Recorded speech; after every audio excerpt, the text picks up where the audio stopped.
जय जवान जय किसान। हाँ, हेलो वीरों, कैसे हैं आप सब? हो बढ़िया ही होंगे। मेरे चैनल एसआई नित्यानंद में आप सभी का स्वागत है। मैंने पिछली वीडियो अपलोड की थी जो कि टेस्ट सीरीज़ पर थी और काफ़ी अच्छी वीडियो थी। आशा रखता हूँ यानी जिन जिन लोगों ने देखा होगा उन्हें काफ़ी हेल्पफुल, उनके लिए हेल्पफुल होगी, उनके करियर के लिए जो प्रिपरेशन कर रहे हैं। आज उसी का एक पार्ट मैं फिर लेके आया हूँ जो कंबाइंड टेस्ट सीरीज़ पे है कि कंबाइंड टेस्ट सीरीज़ क्या है, कंबाइंड टेस्ट सीरीज़ किसे कहते हैं, मतलब किस टाइप की सीरीज़ को हम कंबाइंड टेस्ट सीरीज़ कह सकते हैं और कंबाइंड टेस्ट सीरीज़ को का सब्सक्रिप्शन लेने पर हमें क्या फ़ायदा होगा एक्चुअली, किस किस टाइप के टेस्ट हमें मिलने वाले हैं। तो ये वीडियो स्टार्ट करने से पहले मैं आपसे रिक्वेस्ट करता हूँ कि हो सकता है वीडियो की क्वालिटी अच्छी ना हो पर नॉलेज इसमें कि काफ़ी अच्छे और एक्सपीरियंस बेस्ड है। प्लीज़ यदि आप वीडियो को देखते हैं तो पूरा देखें, अन्यथा ना देखें, कोई दिक्कत नहीं है। अगर पूरा देखेंगे तो फ़ायदा ही होगा और नहीं देखेंगे तो भी कोई दिक्कत नहीं है एक्चुअली, क्योंकि कोई चीज़ अधूरा करने से अच्छा है उसे पूरा करो, अन्यथा करो ही ना। तो मेरी यही रिक्वेस्ट है कि यदि आप देखें तो देखें, पूरा देखें, ताकि एक्चुअली पता चले कि मैं जो कह रहा हूँ वो चीज़ आपको समझ में आ रही है। और मैं आशा रखता हूँ, मैं आई बिलीव दैट कि ये डेफिनेटली हेल्पफुल होगी। तो चलो वीडियो स्टार्ट करते हैं। वीडियो मैंने जैसा कि मैंने बताया कि आज की जो वीडियो में मैं बात करूंगा वो कंबाइंड टेस्ट सीरीज़ पे मैं बात करने वाला हूँ। तो कंबाइंड टेस्ट सीरीज़ मतलब कि सीधा सीधा मतलब है, कंबाइंड मतलब सामूहिक, यानी कि एक ऐसा टेस्ट सीरीज़ जो कॉम्पिटिटिव एग्ज़ाम्स के लिए जो आप सब्सक्राइब करते हैं, जिसका आप सब्सक्रिप्शन लेते हैं, उसका सब्सक्रिप्शन पेमेंट करने के बाद तो एक सब्सक्रिप्शन पेमेंट पे आपको जिस ड्यूरेशन का आप लेते हैं, जैसे 1 मंथ या फिर 3 मंथ, 1 मंथ का सब्सक्रिप्शन, 3 मंथ का सब्सक्रिप्शन या फिर 1 साल का सब्सक्रिप्शन, 18 मंथ, 3 इयर्स का सब्सक्रिप्शन, जिस हिसाब से आप पेमेंट करते हैं उस हिसाब से एक सब्सक्रिप्शन पे आप एक से अधिक कॉम्पिटिटिव एग्ज़ाम के टेस्ट उस टेस्ट सीरीज़ से आप दे सकते हैं। जैसे आपने एक बार सब्सक्रिप्शन ले लिया तो आप आपके एग्ज़ाम के अनुसार आप उसमें जैसे एसएससी के सारे एग्ज़ाम्स जितने भी एसएससी कराती है, जीडी, सीजीएल, सीपीओस, सेक्शनल, स्टेनोग्राफर, फिर कभी कभी डिपार्टमेंटल्स, ये जितने भी एग्ज़ाम्स होते हैं इनके आप टेस्ट दे सकते हो, मॉक टेस्ट। और उसी प्रकार रेलवे का भी कोई एग्ज़ाम आ गया, आपको अलग से कोई पेमेंट करने की ज़रूरत नहीं है। रेलवे के सारे एग्ज़ाम्स, एनटीपीसी हो गया, उसके बाद जो कभी कभी ट्रेड्स वगैरह पे आ जाते हैं, जैसे आईटीआई वगैरह की स्पेशल वैकेंसीज आ जाती हैं, उनके सारे एग्ज़ाम्स। साथ ही साथ यदि आप टीचर्स के जॉब की प्रिपरेशन कर रहे हैं तो टीचर्स के जॉब का सारा एग्ज़ाम आप उस पर टीचर्स के जॉब का सारा एग्ज़ाम, साथ ही साथ अन्य कॉम्पिटेटिव एग्ज़ाम, जैसे आप अगर किसी यूनिवर्सिटी वगैरह में एडमिशन की तैयारी कर रहे हैं, जैसे कैट वगैरह की कर रहे हैं तो उसके भी एग्ज़ाम्स आप दे सकते हैं, क्लैट की तैयारी कर रहे हैं तो उसके भी मॉक टेस्ट यानी मॉक एग्ज़ाम्स आप दे सकते हैं। तो सीधा सीधा मतलब कि एक बार आपने पेमेंट कर दी, और पेमेंट भी काफ़ी महंगी नहीं होती, 350-400 रुपये की होती है यदि आप करेंगे। जैसे वो डिपेंड करता है कि आप कितने दिन का ले रहे हैं। अगर 1 मंथ का ले रहे हैं तो वो 199 यानी कि अप्रॉक्स 200 यानी 200 रुपये में आ जाएगी।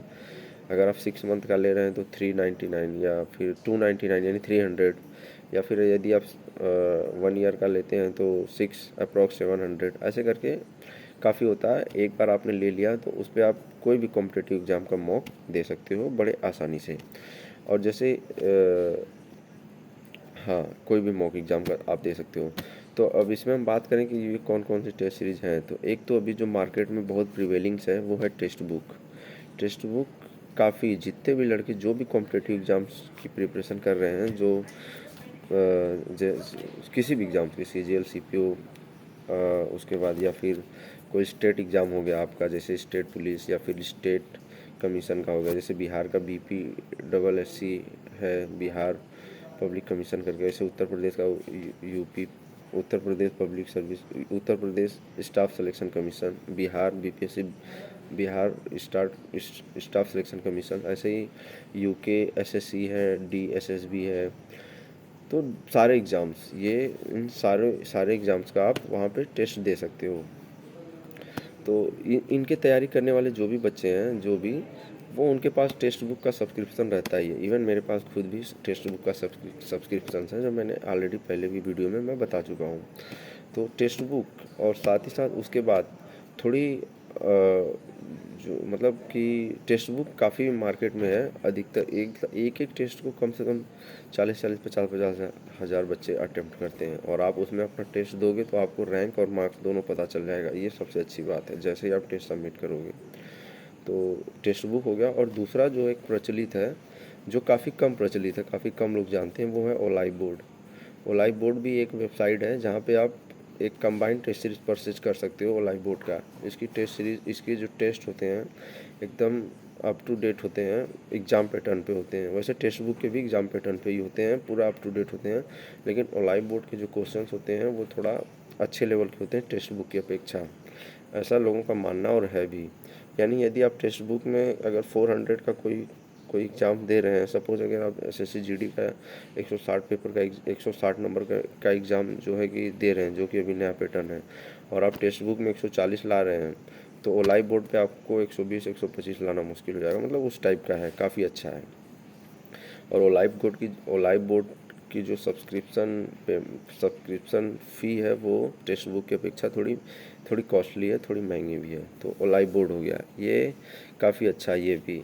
तो यदि आप बिगनर हैं तो टेक्स्ट बुक लें, या फिर यदि आप एडवांस हैं, अगर अपनी तैयारी को काफ़ी एडवांस करना चाहते हैं, काफ़ी एडवांस लेवल पे टेस्ट देना चाहते हैं, तो ओलाइव बोर्ड को भी आप प्रीफर कर सकते हैं। और ख़ास करके जो काफ़ी मतलब कि जो रैंकर्स होते हैं ना, जैसे सीजीएल की तैयारी करने वाले बच्चे, उनके पास ये दोनों ही रहता है।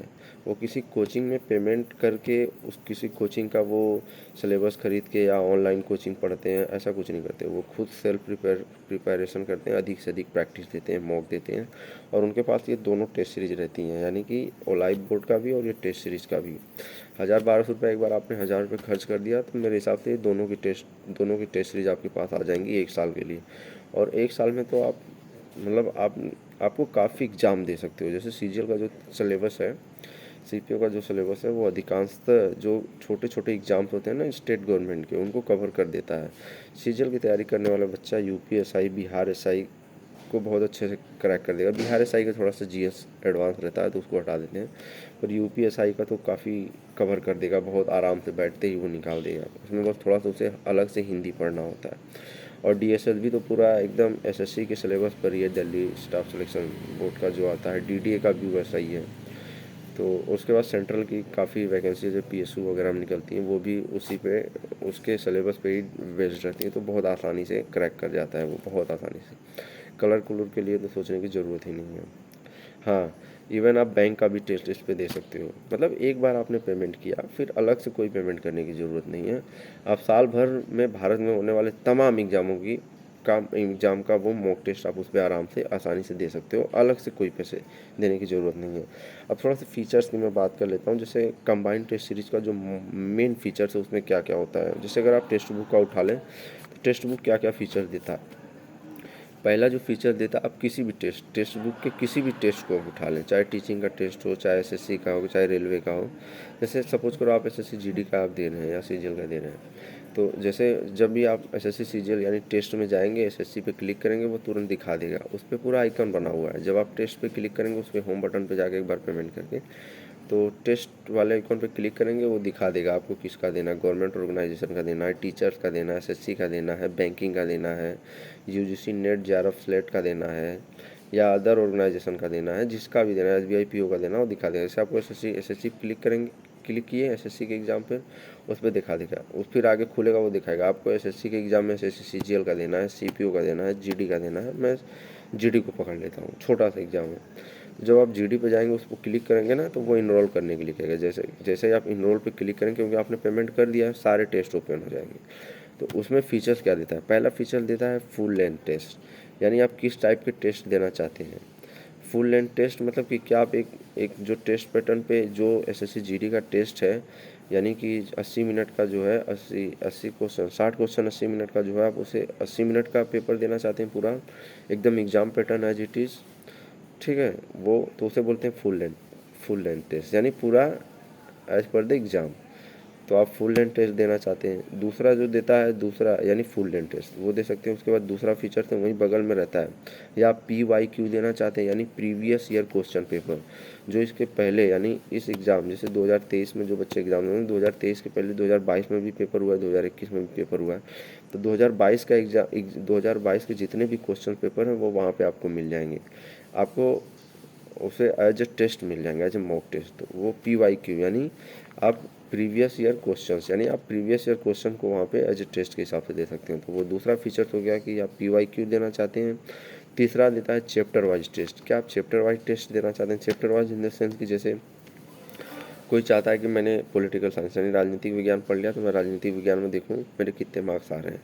तो चैप्टर वाइज जब टेस्ट आप खोलेंगे तो उसमें आपको चार सेक्शन खुलेगा, यानी मैथ, रीजनिंग, GS, इंग्लिश और हिंदी। ठीक है, इंग्लिश का भी और हिंदी का भी वो एग्ज़ाम के हिसाब से होता है। लैंग्वेज, तो जैसे आपको GS का पढ़ना है, उसके बाद एक करंट अफेयर्स का भी रहता है चैप्टर वाइज टेस्ट में। आप करंट अफेयर्स, तो जैसे मान लीजिए आपने GS का देना, आपको पॉलिटिकल साइंस का देना, तो पॉलिटिकल साइंस पे क्लिक किए तो उस पर चैप्टर वाइज आ जाता है कि आपको चैप्टर किस में देना है। यानी 1909 का अधिनियम का देना है, 1935 के अधिनियम का देना है, या फिर आपको भारतीय संविधान का विकास क्रिप्स मिशन पे देना है, भारतीय संविधान के विकास पर देना है, मौलिक अधिकार मौलिक कर्तव्य पर देना है, किस किस चैप्टर पे आप देना चाहते हो राजनीति विज्ञान पे, उस पर क्लिक करिए, उसका क्वेश्चन पेपर खुल जाएगा। यानी आप 10 क्वेश्चन या 15 क्वेश्चन होता है, आप उनको दे के सबमिट करोगे, आपका तुरंत रिजल्ट बता देगा। उसके बाद नीचे समरी में भी देगा कि ये क्वेश्चन, जैसे जिस क्वेश्चन नीचे समरी में देगा कि ये इसका ये आंसर है, ये जब हुआ जैसे जो भी हो। तो इस तरह से रहता है ये चैप्टर वाइज टेस्ट। उसी तरह मैथ का भी रहता है। अगर आप मैथ पे क्लिक किया तो वो पूरा चैप्टर दे देगा, आपका किसका देना है, सरलीकरण का देना है, लाभ हानि का देना है, ठीक है, प्रॉफिट एंड लॉस यानी लाभ हानि का देना है, चक्रवृद्धि ब्याज, साधारण ब्याज, कंपाउंड एंड सिंपल इंटरेस्ट का देना है, नाव और धारा, बोट एंड स्ट्रीम, इनका देना है। पूरा चैप्टर वाइज जिस चैप्टर का आप देना चाहते हैं क्लिक करिए, उस चैप्टर के क्वेश्चन खुल जाएंगे। और वो क्वेश्चन नॉर्मल नहीं होते, यानी कि वो इजी टू एडवांस क्वेश्चन होते हैं। उसमें 15-18 क्वेश्चन 20 क्वेश्चन जो भी देगा इजी टू एडवांस होता है वो, यानी आप सरल से सरल और हार्ड से हार्ड मिक्स करके क्वेश्चन देता है, उससे आप अपनी तैयारी को परख सकते हैं। तो चैप्टर वाइज टेस्ट हो गया ये। उसी तरह रीजनिंग का भी हो जाता है और इंग्लिश और GS का भी हो जाता है, करंट अफेयर्स। अब आ जाता है सेक्शनल टेस्ट। सेक्शनल टेस्ट मतलब कि जैसे कि आपके एग्जाम में 4 सेक्शंस होते हैं, GS का, मैथ का, रीजनिंग का, इंग्लिश का, या फिर इंग्लिश हिंदी जो भी ऑप्शनल हो। तो सेक्शनल वाइज टेस्ट में आपको जो है किसी एक सेक्शन का आपको टेस्ट देना। जैसे आपके पास टाइम कम, आप सोचते हैं कि मैथ का मैं टेस्ट दे देता हूँ, मैं देखता हूँ मेरे मैथ में कितने क्वेश्चन आ रहे हैं। तो आपके SSC GD में मान लीजिए 20 क्वेश्चन मैथ के आ रहे हैं, आपको मिल भी रहे हैं 20 मिनट।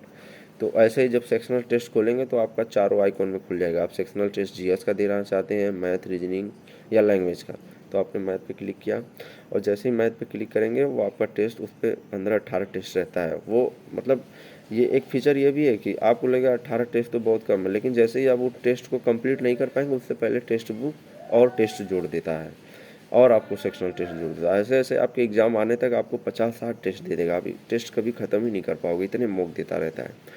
आप ख़त्म मतलब कि लगेगा कि 18, लेकिन वो 18 कंप्लीट करने से पहले 18 और जोड़ देगा, ऐसा करता है। ये काफ़ी तगड़ा फीचर है। तो जैसे आपने मैथ पे क्लिक किया तो अब आपसे सब्जेक्ट नहीं पूछेगा कि आप सिंप्लीफिकेशन का देना चाहते हैं, प्रॉफिट एंड लॉस का, नहीं। अब वो डायरेक्ट क्वेश्चन खुल जाएगा और वो जो 15-18 क्वेश्चन होगा मैथ के जितने भी चैप्टर्स हैं सबसे मिला के देता है। एक क्वेश्चन मान लीजिए कि साधारण ब्याज का हुआ तो दूसरा लाभ हानि का हो जाएगा, तीसरा जो है अलजेब्रा से हो जाएगा, चौथा जो है मेंसुरेशन से हो जाएगा, ऐसे करके क्वेश्चन होता है। जब आप देंगे पूरा डाइवर्स माइंड हो जाता है, एकदम पूरी मैथ कवर हो जाती है, अलग से लगा कि हाँ काफ़ी बेस्ट है, और बेस्ट होता भी है। तो ये हो गया सेक्शनल टेस्ट। और एक फीचर अभी नया ऐड किया है टेक्स्ट बुक ने, टेस्ट विथ शॉर्ट ट्रिक, यानी कि अगर आप कोई भी टेस्ट दे रहे हैं चाहे GS, मैथ, रीजनिंग, उसको शॉर्ट वाइज कैसे, जैसे GS है तो उसको शॉर्ट ट्रिक से कैसे याद करें, वो बाकायदा ट्रिक बना के उसका आपको आंसर देगा। और वैसे ही मैथ्स है तो मैथ्स का शॉर्ट ट्रिक क्या होगा, वो शॉर्ट ट्रिक में उसका जब आप टेस्ट सबमिट करके फिर सोल्यूशन देखेंगे उसका शॉर्ट ट्रिक आपको बता देगा। और एक है करंट अफेयर, जो यानी 5वां जो फीचर्स है करंट अफेयर्स का। करंट अफेयर्स को आपको डेली अलग से कोई क्लास पढ़ने की ज़रूरत नहीं है, अलग से किसी किसी को पेमेंट करके कोई बुक्स लाने की ज़रूरत नहीं है, कुछ भी नहीं। आपने टेक्स्ट बुक का करंट अफेयर्स कंप्लीट कर लिया तो बस समझिए कि आपका करंट अफेयर्स क्लियर है। और इसका जो करंट अफेयर्स होता है ये 2 पार्ट्स में इसका करंट अफेयर्स होता है। एक तो आपको सब्जेक्ट चैप्टर वाइज में दिखा देगा, चैप्टर वाइज में जो करंट, जब चैप्टर वाइज में जाएंगे वहाँ के करंट अफेयर्स में आपको दिखाएगा। करंट अफेयर्स ये 2 टाइप से कवर करता है, एक तो टॉपिक वाइज और दूसरा ओवरऑल करंट अफेयर्स के क्वेश्चन। तो चैप्टर वाले टेस्ट में जब आप जाएंगे वहाँ पे करंट अफेयर्स पे क्लिक करेंगे तो वो टॉपिक वाइज आपसे क्वेश्चन दिखाएगा, यानी आप किस पे क्वेश्चन, किस पे आंसर देना चाहते हैं, जैसे स्पोर्ट्स पे, अवार्ड्स पे, इंटरनेशनल मीटिंग्स पे, या फिर पॉलिसी, कोई गवर्नमेंट के द्वारा कोई पॉलिसी हुई है, कुछ भी अमेंडमेंट हुआ है संविधान में, या फिर कोई बुक्स एंड ऑनर्स, ठीक है, जैसे कि किसी को अवार्ड्स वगैरह मिला है, तो इन सब पे चैप्टर वाइज देता है। आप चैप्टर वाइज सबमिट करके उसका आंसर एक बार आपने बना लिया तो आपका करंट अफेयर तैयार हो जाता है। और फिर अलग से करंट अफेयर पढ़ने की जरूरत, क्योंकि देखिए किसी भी एग्जाम में ना 3 से 4 क्वेश्चन से ज़्यादा करंट अफेयर्स आता नहीं है, और आपने अगर 2 से 3 क्वेश्चन करंट अफेयर्स का कर लिया तो बेस्ट है। और मैं बता रहा हूँ, अगर टेक्स्ट बुक कवर करके आप जाओगे, मेरा प्रैक्टिकल है, डेफिनेटली आप 4 क्वेश्चन में से 3 तो कर ही लोगे। अलग से कुछ पढ़ने की ज़रूरत नहीं है करंट अफेयर में। यानी डेली सुबह सुबह क्लासेस ले रहे हो किसी का भी, किसी यूट्यूब चैनल पे नहीं, वो आप अपना टाइम लॉस कर रहे हो। करंट अफेयर्स की बाद में इतनी मोटी नोट्स बन जाएंगी, आएगा किसी काम का नहीं हुआ। आने क्वेश्चन 3 या 4 है। तो एक तो हो गया ये चैप्टर वाइज, और दूसरा जो टेस्ट होता है सेक्शनल टेस्ट में, सेक्शनल टेस्ट में ओवरऑल करंट अफेयर्स का, आप करंट अफेयर्स पे क्लिक करेंगे तो वो इन पांचों को मिला के क्वेश्चन पूछता है, फिर चैप्टर का सीन नहीं रह जाता। स्पोर्ट्स से भी क्वेश्चन होंगे, इंटरनेशनल रिलेशन, मीटिंग, पॉलिसी, सबसे क्वेश्चन होंगे, 10 या 12 क्वेश्चन होते हैं। तो वहाँ से आपने चैप्टर वाइज से पढ़ के स्ट्रॉन्ग कर लिया, बाद में सेक्शनल टेस्ट दे के उसको और मजबूत कर लिया। यानी चैप्टर वाइज से आपने अपने कॉन्सेप्ट को बिल्ड किया और सेक्शनल टेस्ट दे के उसको स्ट्रॉन्ग कर लिया, उसको रिवीजन में ला लिया, बस तैयारी हो गई आपकी स्ट्रॉन्ग। तो यहीं पे ये वीडियो ख़त्म होता है। होप आपको काफ़ी हेल्पफुल होगा। चलिए, मैं लास्ट में यही कहना चाहूँगा कि अगर आपने पूरा वीडियो देखा तो आपको बहुत दिल से धन्यवाद। हो सके तो लाइक कर दीजिए, शेयर कर दीजिए, कंबाइन सब्सक्राइब भी कर लीजिए अगर कर सकें तो, अगर इतना कष्ट कर सकें तो। बाकी तो बस इतना ही। चलिए जी, गुड नाइट, धन्यवाद, thank you so much, bye bye bye.